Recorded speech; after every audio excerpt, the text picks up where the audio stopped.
কাপড়ের ব্যাগটাই নামাতে ভুলে গেছি। ভালো লাগছে। এটা কি ব্যায়াম না কিসের পোজ এটা? যাচ্ছি, ভুলে রাত হয়েছে অনেক। হ্যালো এভরিওয়ান, কেমন আছেন সবাই? দেশে বিদেশে উইথ সাউন্ড চ্যানেলের নতুন একটা ভিডিওতে আপনাদের সকলকে স্বাগত জানাই। সকাল সকাল উঠে হোটেলে চেক আউট করে এবার ক্যাবে করে চললাম পাটায়া বাস স্ট্যান্ডে ব্যাংককের বাস ধরতে।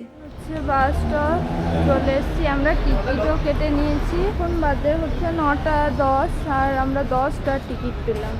জামা কাপড়ের ব্যাগটাই নামাতে ভুলে গেছিলাম। মানে আমরা ওই বাসের টিকিট দেখে তাড়াহুড়ো করে নেমে পড়েছি। আর দুজনের কাছে, আমার কাছে তো এই ছোটো ব্যাগটা আছে, ফোন ছিল, আর ওর পিঠের ব্যাগটা নিয়ে ও আমরা নেমে গেছে। আর এদিকে ব্যাগটা যে নামানো হয়নি সেটার কারণ খেয়ালে না।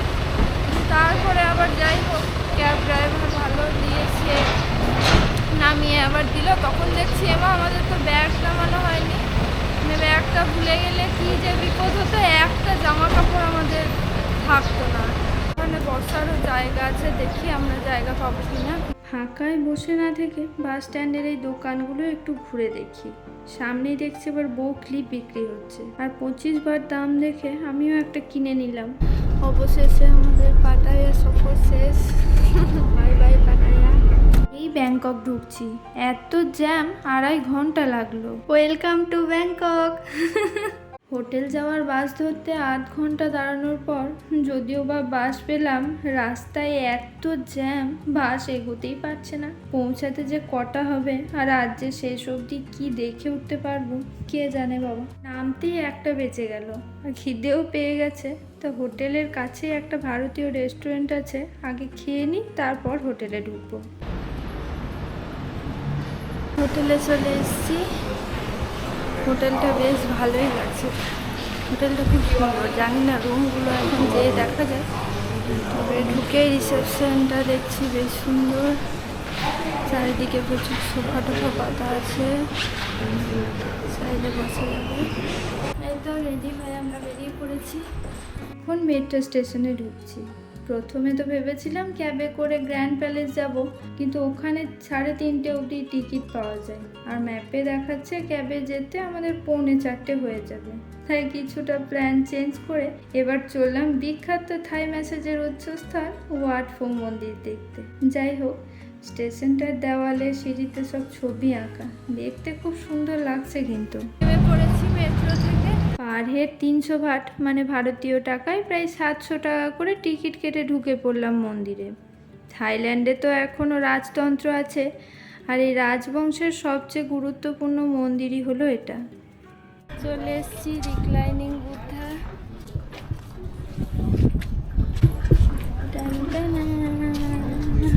বাপরে যা রোদ, উঁচু উঁচু চূড়াগুলোর দিকে তাকানোই যাচ্ছে না। সামনে দিয়ে আবার দুটো বৌদ্ধ সাধু হেঁটে গেল।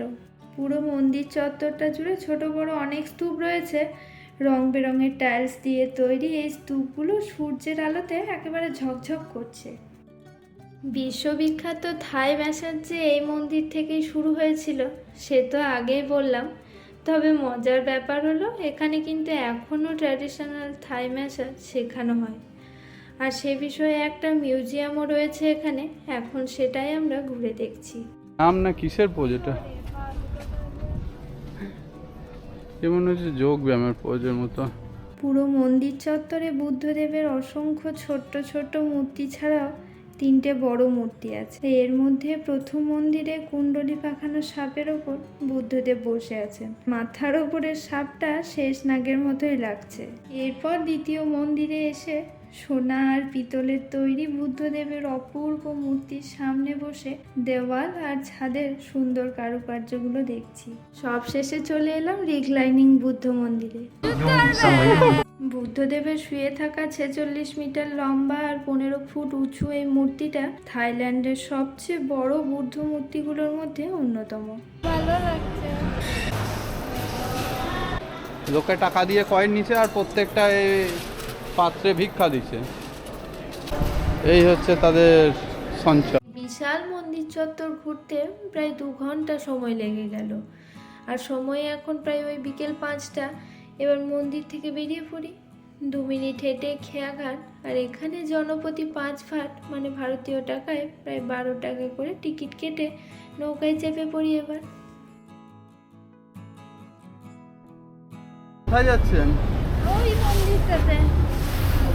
সূর্য মন্দির দেখতে? কেমন? নদীর ওপারে আস্তে আস্তে কাছে এগিয়ে আসা সূর্য মন্দির, আর নদীর ওপারে বিকালে সূর্যের মিঠে রোদের প্রতিফলন দেখতে দেখতে আমাদের 5 মিনিটের বোট রাইড শেষ হয়ে গেল।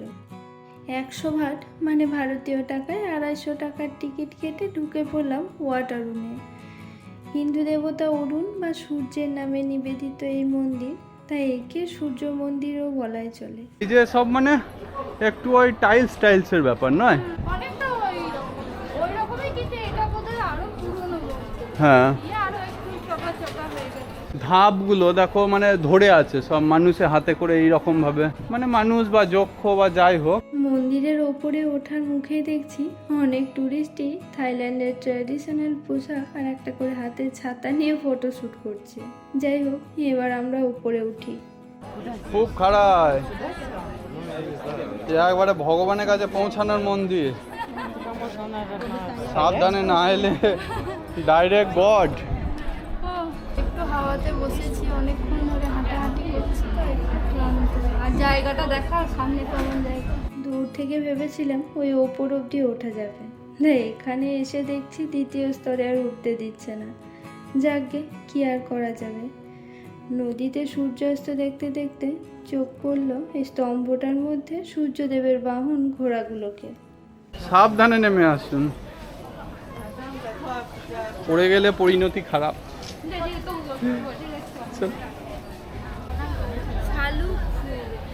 মন্দির থেকে বেরিয়ে নদীর বুকে বোটগুলোর আসা যাওয়া দেখছি, আর নদীতে যে কত মাছ, বাপরে। সন্ধে নামছে, এবার যেতে হবে। বাবা চলো চলো, সাবধানে। ফিরে তো যেতেই হবে, তো যেতে যেতেই একটু দু চোখ ভরে দেখে নি রাতের আলোচনে এই সূর্য মন্দিরের সৌন্দর্য যেন দ্বিগুণ হয়ে গেছে, আর সেই আলো নদীতে পড়ে সোনার মতো চিকচিক করছে। এটা কি ট্রেন স্টেশন না রাজপ্রাসাদ? আরে বাবা, এ তো মনেই হচ্ছে না দেখে এটা যে মানে ওই মেট্রো স্টেশন। আজ আমাদের শেষ বেশ ঘোরা ভালো। মেট্রো স্টেশনগুলো খুব সুন্দর সাজানো, কিন্তু এসকালেটারের দুপাশ কার্টুন দিয়ে কি সুন্দর সাজিয়েছে। এসে ব্যাগ ট্যাগ রেখে এবার আমরা চললাম খেতে। অত আজ হাঁটার ক্ষমতা আমাদের নেই, কাছেই আবার একটা ইন্ডিয়ান রেস্টুরেন্ট আছে। সিঙ্গারা, কতদিন পর সিঙ্গারা খাবো, মোটামুটি ভালো, খারাপ না।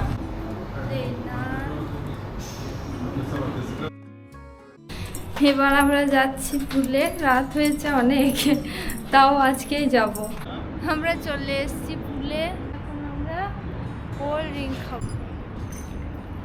এই যে এখন হাবুডুবু খাচ্ছে জলে। আজকের মতো বাই বাই। ভিডিওটা ভালো লাগলে একটা লাইক করে দেবেন আর চ্যানেলটাকে সাবস্ক্রাইব করে দেবেন।